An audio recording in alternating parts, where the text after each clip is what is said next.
Ja, vir interessantheid, hoe scan 'n mens in van jou foon af?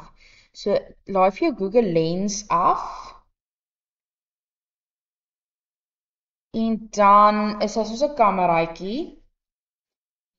Dan kan 'n mens nou probeer nou die foon en alles hier onder te kry. Maar jy gaan jou foon bo dit hou en dan gaan hy vir jou daar's 'n knoppie wat mens kan druk en dan letterlik neem hy die bladsytjie perfek af.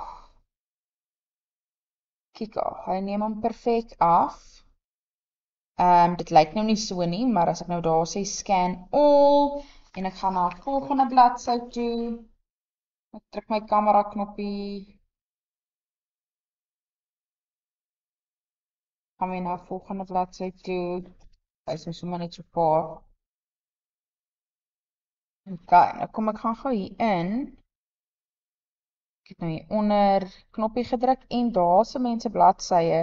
Mense kan nou regtig nie lekker op die foonskerm sien nie, maar mense bladsye is almal daar. Jy kan hulle nou nog edit en so as jy wil, die punte skuif en so. En dan sê mense review en edit, hier aan die onderkant. En daar's 'n mense bladsye. Daar's die bladsye en dan sê jy finish.